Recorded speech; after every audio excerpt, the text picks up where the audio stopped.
Je m'appelle Jiang Biwen, je suis chinoise. 这道菜叫上海辣酱，用上海话就是辣酱。J'ai parlé avec chinois et la langue régionale de Shanghai. Et bienvenue. Enchantée, mais je m'appelle Nicole. Je viens de Bari, au sud d'Italie. Buongiorno a tutti. Oggi vi presento la ricetta del ragù alla bolognese di nonna Teresa, quindi godetevela. Je m'appelle Kiren, je viens des États-Unis et de Colorado. Alors, pas New York, pas Los Angeles. Today, I will tell you about pancakes. Yay! Bonjour, je m'appelle Wang Bei, je suis chinoise, je viens de Wuhan. 这个沙拉是我朋友在我朋友的影响下我才吃的。Je m'appelle Tian Tian, je suis chinoise. 我准备了一个抹茶卷给我的日本朋友，因为抹茶本来就是一个日本的食材。对。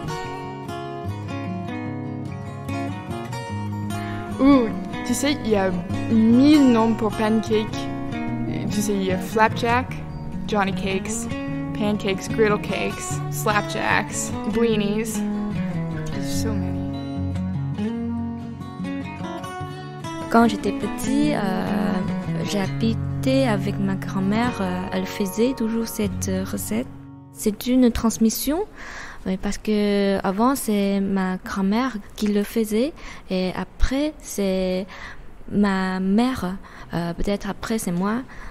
C'est une recette très traditionnelle à Shanghai, mais chaque maison a son propre goût. C'est un goût familial. Biwen, est-ce que vous avez changé quelque chose ou pas? Dans ma famille, on veut choisir le cacahuète, mais les autres familles, peut-être, ils veulent ajouter les autres choses, par exemple, concombre. Oui, mais c'est un peu bizarre pour moi, donc c'est parce que c'est pas mon goût. Oui. Vous, c'est la cacahuète. Oui, j'aime bien le cacahuète.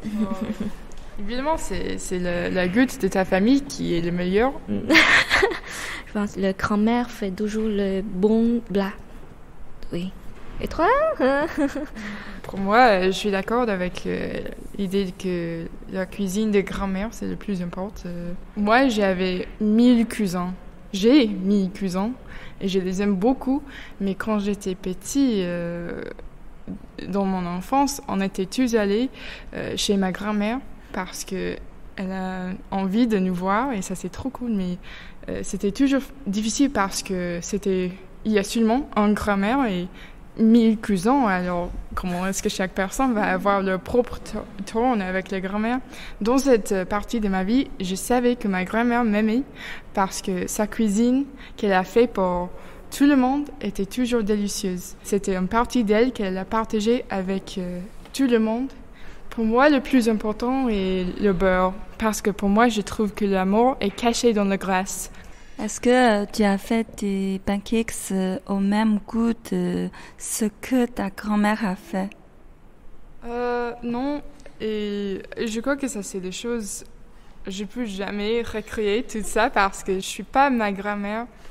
Moi, je suis vraiment d'accord avec la chose que tu as dit. C'est impossible, je pense, de vraiment recréer le même goût que la grand-mère a créé dans ses plats, même si on fait la même chose exacte qu'elle nous dit de faire.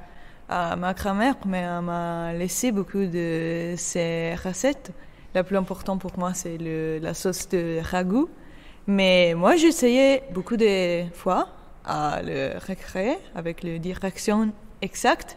Mais c'est impossible. J'ai toujours imaginé ma grand-mère, et pas seulement ma grand-mère, mais les grand-mères en général, comme une espèce de sorcière. Parce qu'ils passent beaucoup de temps dans la cuisine à créer cette choses qui sont vraiment délicieuses et ces plats qui ont cette goutte qui est irréplicable. Et je pense que vraiment c'est magique. En Italie, la figure de grand-mère, c'est une icône. C'est une figure qui est vraiment liée à le folklore, à la magie et au paganisme aussi. Et pour moi, c'est drôle parce que la grand-mère dont je parle aujourd'hui, elle est la mère de la femme de mon père.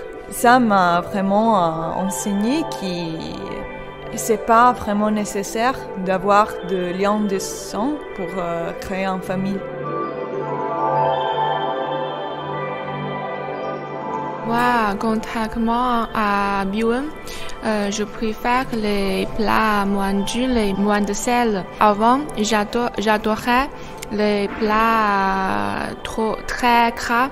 Mais un jour, mon ami a fait la salade pour moi et je trouve que c'est pas mal. Mon amie a décidé de perdre du poids, alors elle a décidé de manger plus sain, comme la salade. Et enfin, elle a réussi. Maintenant, elle est en bonne forme. J'ai décidé de changer ma façon de manger. Ça peut nous montrer que ces recettes qu'on partage avec les autres, ça peut être quelque chose qui a changé notre propre vie et ça peut aussi changer la vie des autres. Et ça, c'est trop cool parce que ces recettes, ça a vraiment amélioré la vie de ton ami et ça a aussi changé ta vie, ça a aussi t'a marqué et ça, c'est vraiment génial. Ça, c'est la cuisine et son magie, hein. Et la salade est facile pour moi. Je dois seulement acheter la sauce salade, les légumes et les fruits au supermarché. Et couper et mélanger, c'est fini. Cela ne prend pas longtemps. Mais je sais que Chen Chen aime faire des gâteaux, ce qui prend du temps, n'est-ce pas? Pour moi, c'est une recette de pâtisserie. C'est le gâteau roulé au matcha. C'est une recette que j'ai faite avec l'amour. Ça a besoin du temps de le faire. Mais j'étais très contente de la faire pour mon ami parce que le matcha est un aliment adoré par les Japonais avec beaucoup de propriétés bénéfiques pour la santé. Et pour elle, je pense que c'est une époque, elle avait besoin d'une personne qui lui accompagne. J'essayais d'utiliser cet ingrédient pour lui donner un sentiment, un goût de famille. Ouais. En premier, on fait la pâte. Généralement, c'est la farine, les œufs et l'huile et aussi le poudre de matcha. Peut-être ajouter un peu de jus de citron. Aussi, on doit faire la crème et aussi le croûte croquante. C'est un peu comme un art décoratif pour un gâteau. Et enfin, c'est le montage. Pour le montage, on doit rouler le gâteau, on met de la crème sur la pâte et après on enroule la pâte. Et enfin, c'est le décor. On va faire le croque de chocolat en ajoutant un peu de poudre matcha pour faire une couleur de vert. Et après, ajouter un peu de noisettes. Et ce sera tout. Ouais. Le saveur sucré peut nous donner de la joie. C'est vraiment un labor of love. Ça veut dire un travail d'amour. Vous avez choisi de parler de la cuisine. Est-ce que vous voyez un lien entre le dessin et la cuisine? Je pense que c'est toujours la magie de la création, que c'est toujours jouer avec les formes et les couleurs. C'est vraiment une chose qu'on fait avec beaucoup d'amour. Je pense qu'on peut lier les choses tout petites ou même assez grandes dans notre travaux artistiques pour exprimer notre originalité, pour exprimer notre personnalité. C'est assez cool pour les étudiants. Ouais.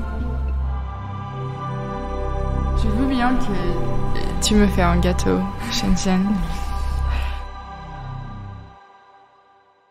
Une création réalisée par la prépa dessin français langue étrangère à l'école Émile Cole en mars 2022.